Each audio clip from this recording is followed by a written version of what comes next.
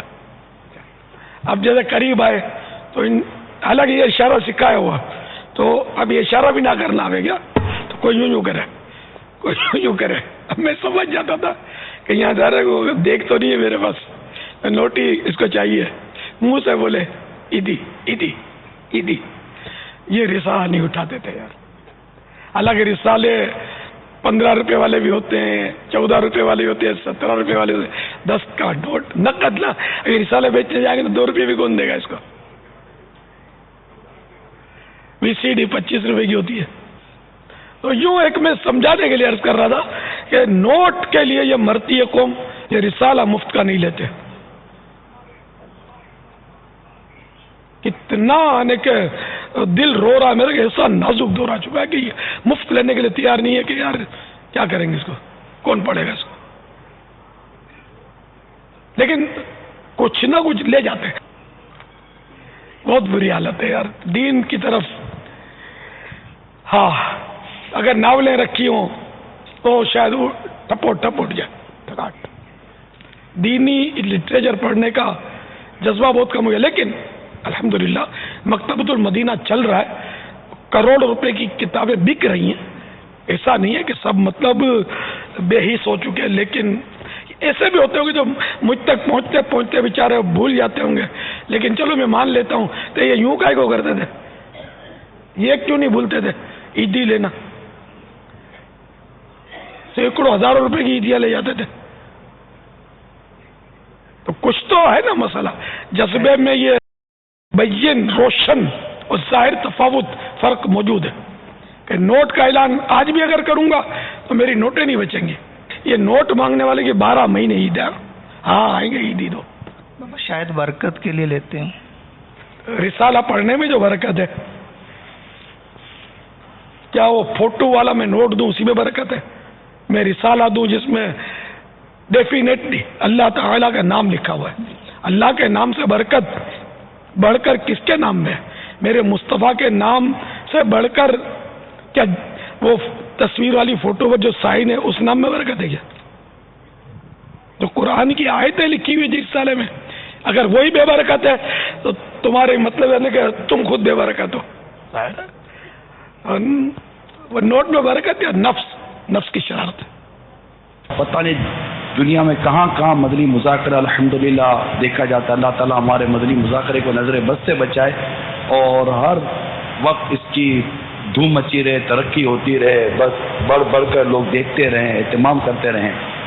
تو آپ کچھ بابا اس معاملے میں ارشاد فرمائیے کہ بارہا موت کا ذکر, قبر کا ذکر سنتے ہیں, قیامت کا ذکر سنتے ہیں. ابھی آپ نے دولت کی محبت کے حوالے سے مدنی پھول دیے, ہمدردی کے حوالے سے مدنی پھول دیے. اچھا سر بھی ہلاتے کہ ہاں یار بات تو واجبی ہے, عمل نہیں ہو پاتا, بدل نہیں پاتے, اس کی کچھ کیا وجہ ہے؟ وہ دراصل ہم اپنی زندگی کا مقصد بھلا بیٹھے ہیں اور ہماری زندگی کا انداز ایسا ہے کہ جیسے کہ بس اس کے بعد کوئی مرحلہ نہیں ہے.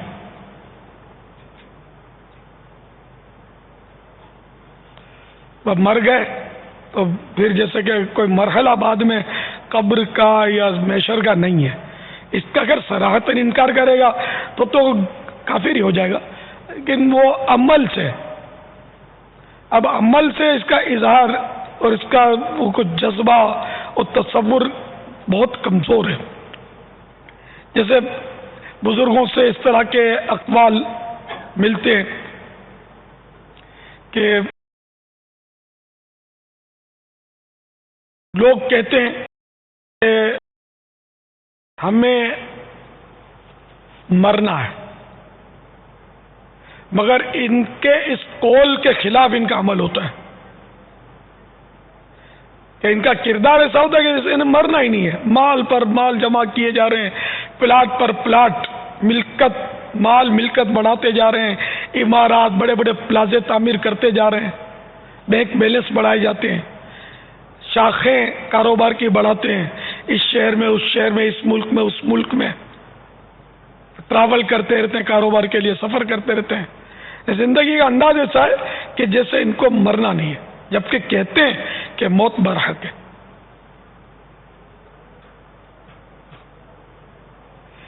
تو واقعی مطلب ہے کہ ہمارا دل مردہ ہی کیا، یوں مبالغہ کریں تو مردہ بھی سڑ گیا ہے۔ اتنا مطلب ہے کہ ایک مسئلہ نہیں ہے، اس کے اسباب کا تو مطلب ہجوم ہے، اور یہ دل مردہ ہونا، اس کو قساوت قلبی کہہ لیجئے، دل کی سختی کہہ لیجئے، یا دل کی موت کہہ لیجئے، یہ ہے بہت مطلب اس کا نقصان بہت ہے۔ چنانچہ فرمان مصطفیٰ صلی اللہ تعالی علیہ وآلہ وسلم ہے 6 چیزیں عمل کو ضائع کر دیتی ہیں۔ نمبر 1، مخلوق کے عیوب کی توہ میں لگے رہنا، یعنی کہ لوگوں کے عیب ڈھونڈنا، اور اس میں اگر کوئی غور کرے نا تو یہ شاید سینکڑوں میں کوئی بچا ہوگا۔ بعضوں کا تجسس ہوتا ہے کہ اس کی پول مجھے مل جائے، اس کا عیب مل جائے، اور قرآن نے حکم دیا ولا تجسسوا، تجسس میں مت پڑو، یعنی کسی کے عیب کی ٹٹول میں، ڈھونڈ میں، ٹوہ میں مت پڑو۔ نمبر 2، قساوت قلبی، یعنی دل کی سختی۔ نمبر 3، دنیا کی محبت۔ نمبر 4، حیا کی کمی۔ نمبر 5، لمبی امید۔ اور نمبر 6، حد سے زیادہ ظلم کرنا۔ جامع الصغیر کے حوالے سے یہ حدیث شریف بیان کی گئی۔ تو اب دیکھیں یہ 6 جو معاملات بیان کیے گئے حدیث پاک میں، ہمارے اندر کون کون سا ہے اور کون کون سا نہیں ہے۔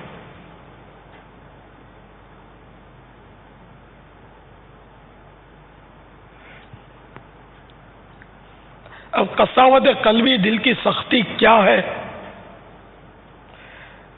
یہ صاحب فیض القدیر حضرت سیدنا علامہ عبد الرؤوف مناوی علیہ رحمت اللہ الہادی اسی حدیث کے تحت جو ابھی میں نے بیان کی لکھتے ہیں، قساوت قلبی یعنی دل کی سختی، قساوت قلبی سے مراد دل کا سخت ہونا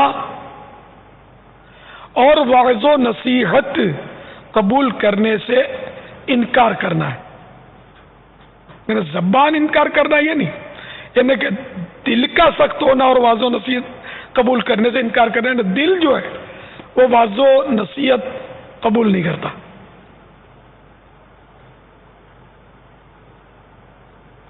تو یہ کتنی بڑی مطلب نحوست ہے کہ نصیحت اثر نہ کرے، اور اگر یہ دیکھے نا ہر ایک آدمی اپنے اوپر سوچے نا تو شاید اس کو سمجھ آ جائے گی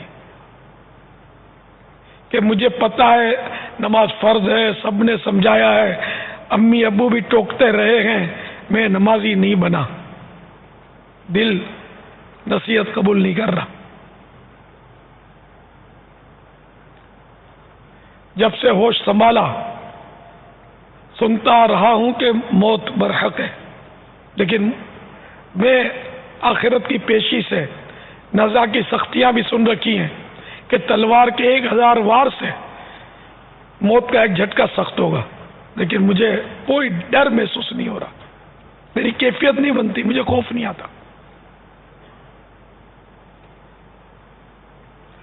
تو اس طرح اگر بندہ غور کرتا چلا جائے، حرام روزی دڑلے کے ساتھ کمائی رہنا، پتہ ہوتا ہے، کس کو نہیں پتا ہوتا کہ ملاوٹ والا مال جو میں بیچ رہا ہوں یہ غلط ہے، میں نقلی دوا بیچ رہا ہوں یہ غلط ہے، یا ڈاکٹر کو کیا نہیں پتا ہوتا کہ میں جو اس مریض کو دوا لکھ کر دے رہا ہوں اس کی اس کو حاجت نہیں ہے، میں جو اس کو ٹیسٹ لکھ کر دے رہا ہوں اس کی حاجت نہیں ہے، مگر چونکہ مجھے اس کا کمیشن ملے گا، اتنی دوائیں بکیں گی تو مجھے اس کا کمیشن مل جائے گا، اتنے ٹیسٹ ہو جائیں گے، بلکہ فی ٹیسٹ مجھے اتنا کمیشن ملے گا. یعنی بالکل یعنی کہ دلیری کے ساتھ ہو رہا ہے. ایک اسلامی بھائی کو ضرورت پڑ گئی تو ایک جان پہچان والے ڈاکٹر کے پاس وہ چلا گیا کہ تو اس نے اس کو ایکس رے کی ترکیب کی، ایکس رے کروا لو. اور اس ایکس رے میں اس کے پاکستانی روپے، باہر ملک کی بات ہے، پاکستانی روپے 1500 بنیں گے. تو یوں سمجھو کہ ڈاکٹر نے اس لیبورٹرین کو فون کیا کہ دیکھو یہ اس میں میرا جو کمیشن ہے نا 1500 روپے، یہ اس سے مت لینا، بقیہ اپنا جو ہے وہ بنتا ہے وہ لے لینا. یعنی چوری اور سینہ زوری کھلا مطلب لے رہے ہیں. اب بدنام کون ہے؟ پولیس والا ہے کہ رشوت لیتا ہے. پولیس والا ڈاکٹروں سے سستا ہے. ایک سمجھانے کے لیے عرض کر رہا ہوں، ڈاکٹروں سے سستا ہے. بغیر لائسنس کے اسکوٹر چلائی، اس نے روک لیا، کیا لے گا؟ حد مات کیا لے گا؟ 500 روپے، پتہ نہیں مجھے، 50 روپے واپس، بس 50 روپے، 10-20 روپے چھوڑ دیتے ہیں. جی جی. اچھا، مگر یہ کیسے بدنام ہے؟ غلط کر رہے ہیں. جو رشوت پولیس والا لے رہا ہے حرام کھا رہا ہے، جہنم کی آگ کھا رہا ہے. کوئی بیوقوف پولیس والا یہ نہیں سمجھے کہ ہماری تائید میں بول رہا ہے، ہماری تائید میں نہیں ہے. مگر میں دونوں پارٹیوں کو ڈرا رہا ہوں اللہ سے کہ تم لے رہے ہو، پولیس والا کم لے رہا ہے، بدنام ہے. ڈاکٹر زیادہ لے رہا ہے، لاکھوں کھا جاتا ہے، بدنام نہیں ہے. لوگ اس کو سلوٹ کرتے ہیں، ڈاکٹر صاحب کے کوئی رسپیکٹ دیتے ہیں. یہ فرق ہے. ڈاکٹر جو اس طرح کے کمیشن کھاتا ہے یہ سفید پوش چور ہے، ان مانو کر. جو کھاتا ہے، جو نہیں کھاتا میں اس کو نہیں کہہ رہا. جو کھاتا ہے میں نے اس کو کہا، اس کو برا لگا، اچھی بات ہے، برا لگنا چاہیے. اس کا مطلب ضمیر زندہ ہے اس کا، یار برا تو لگتا ہے. یہ برا لگنا ہو سکتا ہے، اس کو احساس دلا کہ جب یار یہ بندہ مجھے برا بول رہا ہے تو مجھے برا لگ رہا ہے، اور میں بارگاہ خداوندی میں حاضر ہوا اور میرے رب نے مجھے اگر کہہ دیا کہ میرے بندے نے تجھے سفید پوش چور کہا، پھر بھی اے چور تو نہیں مانا، اگر کہہ دیا تو کیا کرے گا؟ پھر کس کے در پر تو فریاد کرے گا کہ میرا رب مجھ سے ناراض ہے؟ پھر اگر رب کی پکڑ آ گئی تو تجھے کون بچائے گا؟ تو میرا کہنا ظاہر ہے میرے نفس کے لیے تھوڑی ہے، کمیشن کے لیے اس لیے تھوڑی روک رہا ہوں کہ میرا کمیشن کھا جاتا ہے. میں تو اللہ کا خوف دلا رہا ہوں جو ایسا کرتا ہے اس کے لیے. تو اس طرح مطلب یہ کہ جو مطلب یہ نہیں کہ اس طرح کے کمیشن کھا رہے ہیں، یا اس طرح کے بہت سارے اسباب ہیں کہ جو مطلب یعنی کہ بندے کو وہ اس کے دل کو ایسا سخت کر دیتے کہ ان کو لاکھ سمجھاؤ، یہ نہیں مانتے، اپنا اجتہاد کرتے ہیں. ہماری مجبوری ہے، ہمارے اخراجات اتنے ہیں، مہنگائی ہے، چنا ہم یار وہ نیک کام فلاں بھی تو کرتے ہیں. اس مسجد میں چندہ دیا تھا، اللہ تعالیٰ کو آپ کے مال کی حاجت نہیں ہے، نہ حرام مال کی حاجت ہے نہ حلال مال کی حاجت ہے. یہ نہیں کہ حلال مال کی حاجت ہے اس کو، نہ وہ بے پرواہ بادشاہ ہے. حاجت ہم کو ہے کہ ہم حلال مال دے کر اس کو راضی کرنے کی کوشش کریں، اور وہ یہ بھی ہم اس سے درخواست کریں کہ تو راضی ہو جا. ہماری کوئی اس پر کوئی زور تھوڑی چلے گا کہ تو راضی ہوتا ہے کہ نہیں، میں نے اتنا خرچہ کیا. معاذ اللہ، سمجھانے کے لیے عرض کر رہا ہوں میں آپ کو. تو اللہ تبارک و تعالی پاک مال کو قبول کرتا ہے. تو جو حرام میں سے دیتا بھی ہے تو کیا حاصل اس کو؟ تو اس لیے مطلب یہ کہ ان دل کی سختی کے اور بھی بہت سارے اسباب ہیں کہ مطلب ان سے بچنا ہوگا. کہ گناہوں سے دل سخت ہوتا ہے، ٹھیک ہے نا. بلکہ بعض ایسی باتیں کہ جو گناہ نہ بھی ہوں مگر دل کی سختی کا باعث بن جاتی ہیں، جیسے کہ فرمان مصطفیٰ صلی اللہ تعالی علیہ وآلہ وسلم کہ اللہ عز و جل کے ذکر کے علاوہ زیادہ گفتگو نہ کیا کرو، کیونکہ ذکر الہی کے علاوہ زیادہ بولنا دل کی سختی کا باعث ہے. اور بلا شبہ سخت دل انسان اللہ عز و جل کی بارگاہ میں سب سے زیادہ دور ہے. تو ذکر الہی سے مرادیاں اللہ اللہ، اگرچہ یہ بھی ذکر ہے لیکن اسی پر ختم نہیں، موقوف نہیں کہ یہی ذکر ہے. اس وقت جو میں بول رہا ہوں یہ بھی ذکر ہے، ذکر الہی کی ہی یہ قسم ہے، کائنڈ ہے، ٹھیک ہے نا. آپ کا سننا یہ بھی ذکر ہی میں آئے گا کہ آپ ذکر سن رہے ہیں. تلاوت کرنا، دعا، خطبہ، نماز،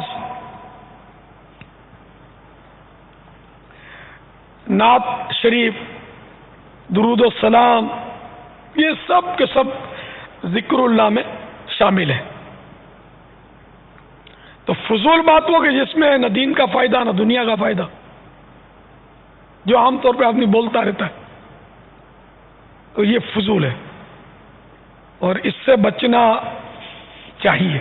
فضول بولنا گناہ نہیں ہے لیکن وہ دل کی سختی کا باعث ہے، دل کی سختی کی ہلاکتیں خود آپ نے ابھی سنی کہ سخت دل انسان اللہ کی بارگاہ میں سب سے زیادہ دور ہے.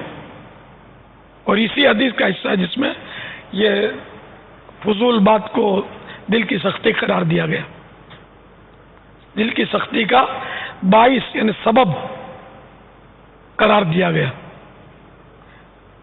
تو دعوت اسلامی میں الحمدللہ ہر اسلامی مہینے کی پہلی پیر یوم قفل مدینہ مناتے ہیں کہ فضول باتوں سے بچنے کا ذہن بنے.